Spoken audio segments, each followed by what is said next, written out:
Reach is one of the most powerful pieces to grow your business. And in 10 years of looking at data, I can say 100% of the time, your first frequency is going to be your most efficient frequency, meaning you'll get the most response on a campaign if you can minimize frequency. Hello, and welcome to The Marketing Architects, a research-first podcast dedicated to answering your toughest marketing questions. I'm Elena Hingle. I run the marketing team here at Marketing Architects, and I'm joined by my co-hosts, Angela Voss, our CEO, and Rob DeMars, our Chief Product Architect. Hello. Hello. And we're joined once again by Matt Hultgren, our VP of Analytics at Marketing Architects. Thanks for having me. Welcome, Matt. We're back with our thoughts on some recent marketing news, always trying to root our opinions in data, research, and what drives business results. Today, we're getting a little controversial, or about as controversial as marketing research can get. We're talking about the reach and frequency debate. Should brands focus first on reach or frequency? What is the optimal number of times a person should see your ad?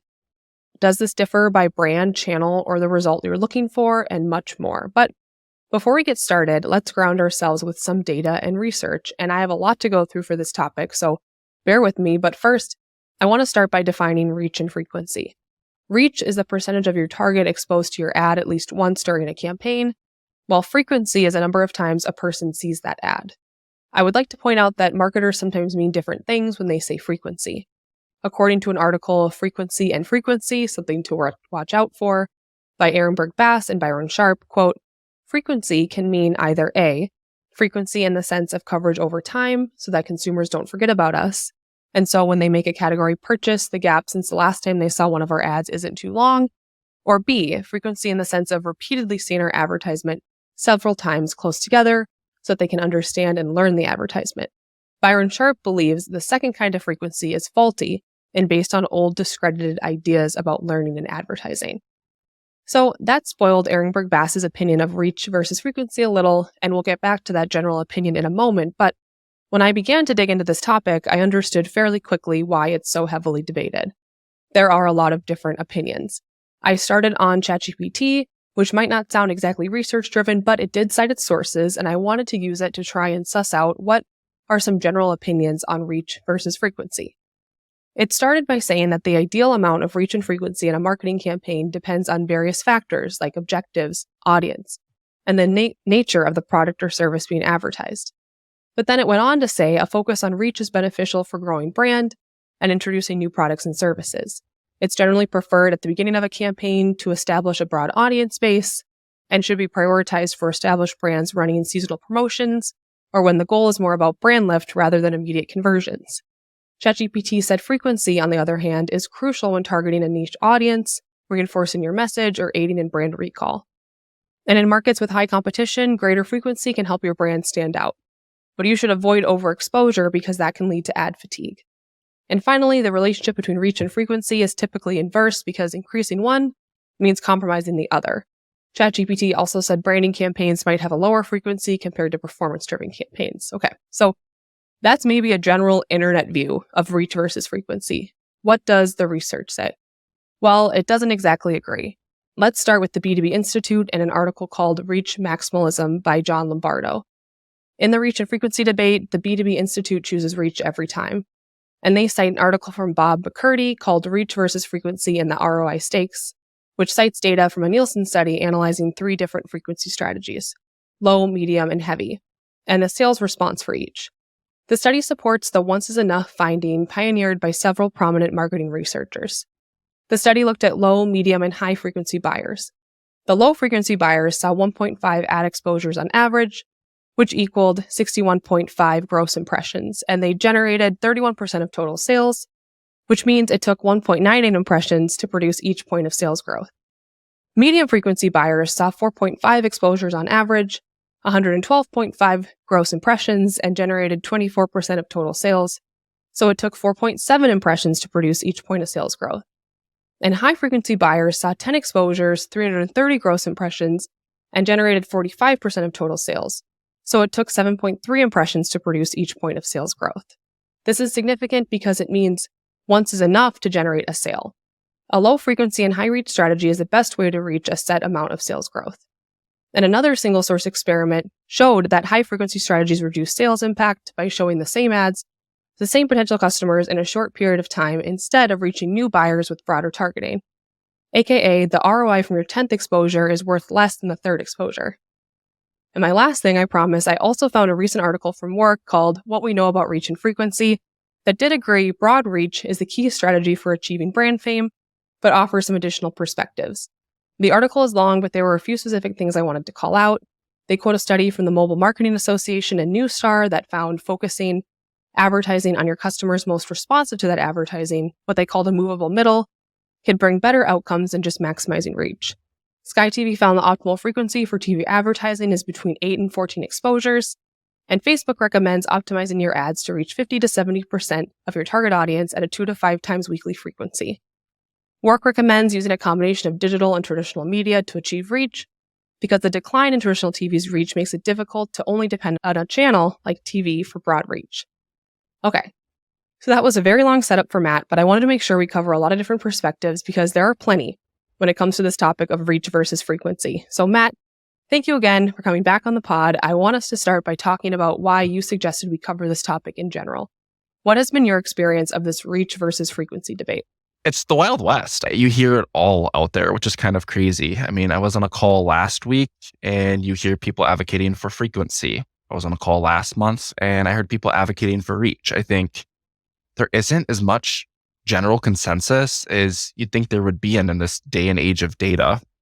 It honestly feels like a lot of emotional opinions rather than having data-backed decisions, which makes a guy like me that likes data really, really uncomfortable. So Matt, answer it for us. What do we believe is right? What would you say, a focus on reach or frequency? Oh man, you're right. This feels like I have to back up and support what I'm going to say because I'm going to rub one half of the room wrong. But it's more than just a straight up answer. In general, I would lean towards reach is one of the most powerful pieces to grow your business. At the same time, there are definitely instances where frequency is a good lever to pull and to utilize. So a lot of that first frequency piece has really resonated with me. And in 10 years of looking at data, I can say 100% of the time, your first frequency is going to be your most efficient frequency, meaning you'll get the most response on a campaign if you can minimize frequency. At the same time, we've done a lot of offline channels, and on online channels, there are instances where maybe you want to do a bottom of the funnel campaign and it's a more niche audience and you can't get as much scale, and frequency does become a really powerful lever in that case. So it's a little bit of both, but in general, I'd say for a mass reach channel, I definitely would lean heavily towards reach. I think it's helpful to think about in-market versus out-of-market consumers, right? Whether we're talking about B2B or B2C, and more that performance side, that sales activation side versus maybe trying to build brand awareness, I think is maybe where frequency makes a little more sense. But I think if you've been in the marketing world for any amount of time, you've probably heard of the rule of 3. And that's where right, Matt? It doesn't make sense based on the data that we've seen that you need 3 exposures in order to convert someone to a sale if they're in market. And certainly specific industries might be different than one another. But if I was just to take snacking as an example, we probably don't need a lot of frequency to be convinced if we're in market to get some chips or get some nuts. I know Rob doesn't need a couple rounds of frequency. None of us do. No, I think that's 100% it. And oftentimes too, sometimes you can find surprises and delights in areas that you didn't expect as well. And it does take a reach approach to find those different pockets. And if you just go out with frequency in a niche audience, you can only get so big and you can miss out on a lot of opportunity that could be out there on the table. Matt, Ange teed this up well. She mentioned that we work with different types of brands, B2C, B2B. I know you just gave your opinion on reach and frequency, but have you seen that change according to clients, or does it hold pretty steady across our accounts? I think if anything, it's changed maybe a little bit as TV has changed. So obviously more and more people are going to streaming, and we get way more questions than we used to about, could we run a frequency test within CTV? In terms of traditional television, you're a little bit more limited. It's a mass reach channel. At the end of the day, there's only so much you can affect. You could try to hyper-target a few networks, but when it comes to CTV, you are in control. You can set frequency caps. You could really go broad or you could go really niche. And I think with that, we've kind of evolved, and depending upon the strategy and the KPIs, there can be some changing. So, Matt, you mentioned streaming, and obviously measurement and currency has been a big topic for the marketing world, especially in television. So, how do we measure reach and frequency for TV, right? It's not easy, obviously. If you could talk a little bit about that, I think that'd be helpful for our listeners.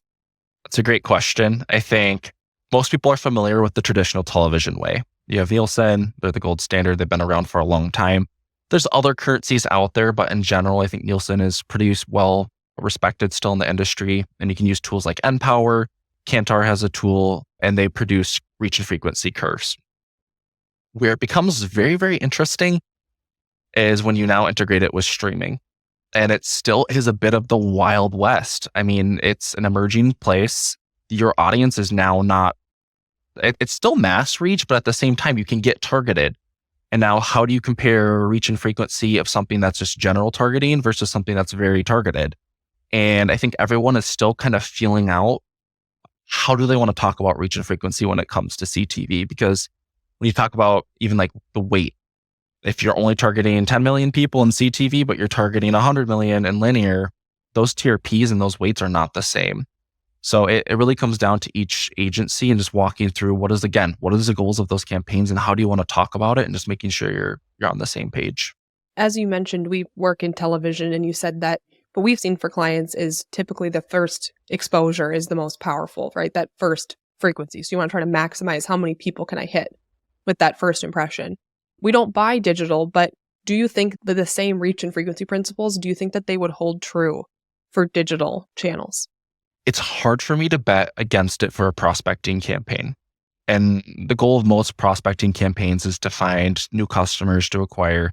And at the end of the day, I've just seen data point after data point, whether it was radio, whether it's television, whether it's CTV.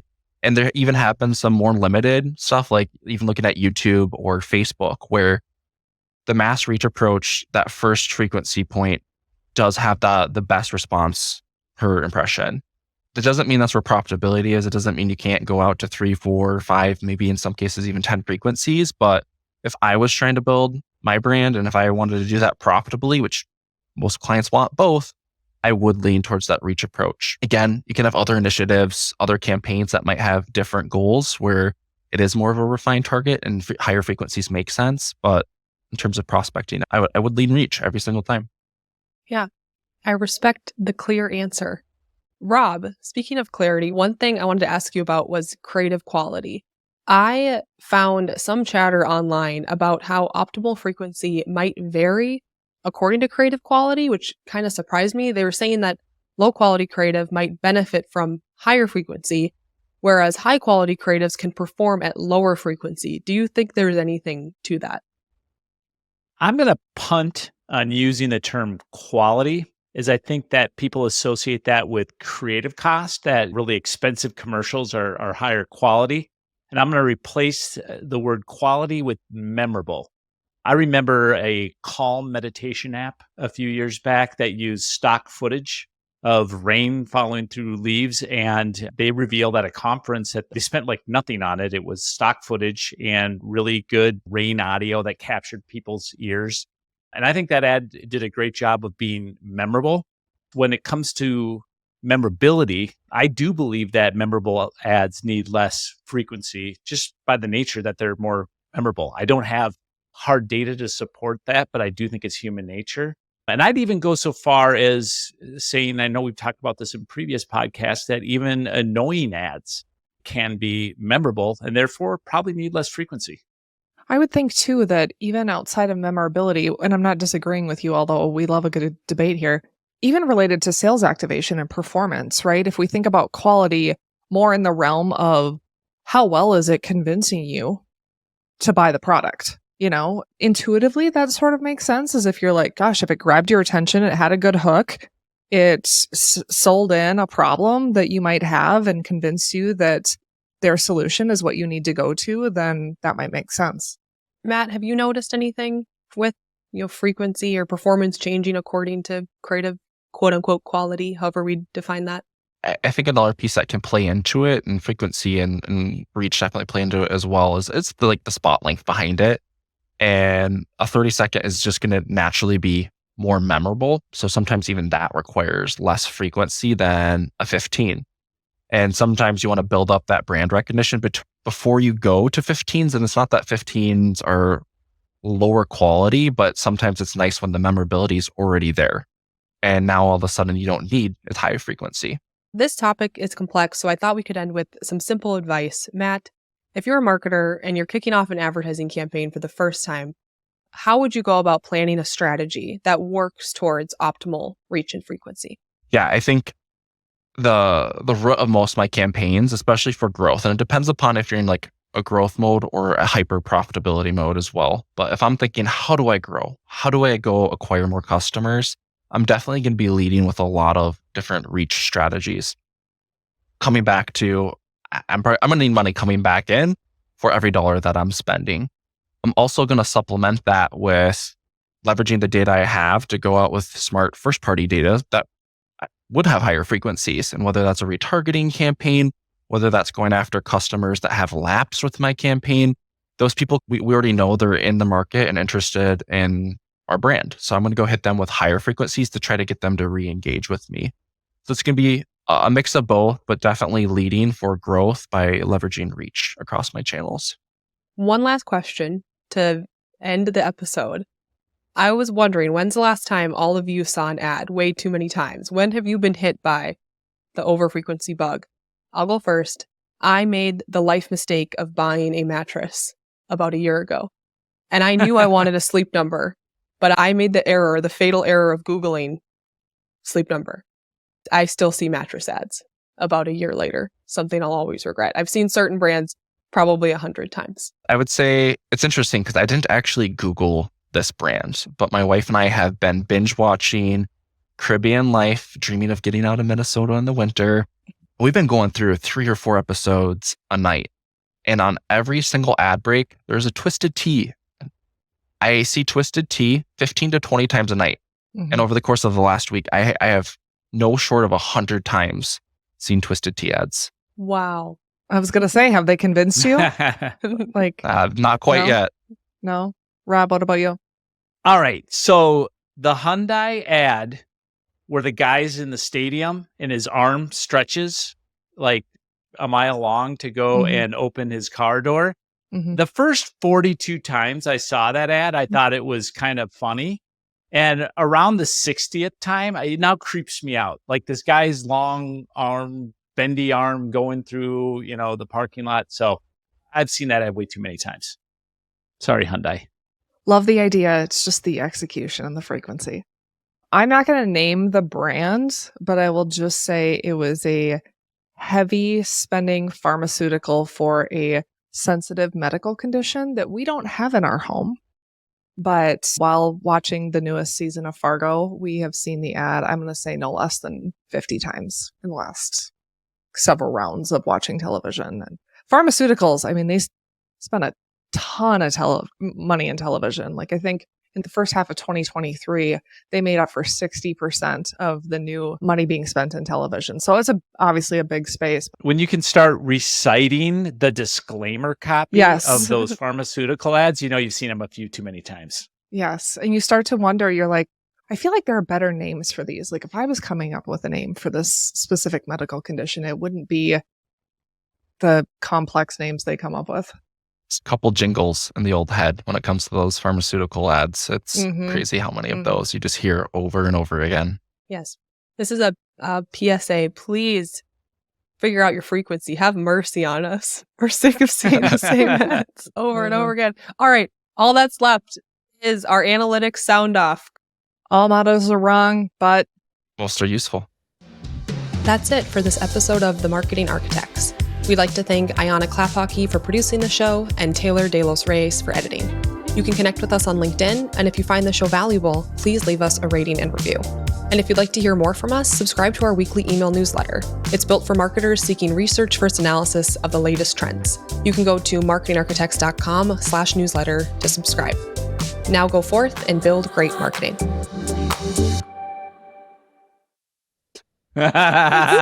I'm trying to make it a thing, and each time it's just like a complete disaster. It's all right. All we got wrong. it. All models are wrong, but most are useful. Yeah, we got it. All right. I'm going to go hurl my Wi-Fi router out of my window. I don't We'll think see it's your you wife. next week. No, Order a new don't one hang up. before you hurl Don't it. hang up. Don't hang up, Matt. I'm not hanging up. Matt, Okay. Matt, if you hang up right now, don't bother coming back from Disney. We're going to be so mad.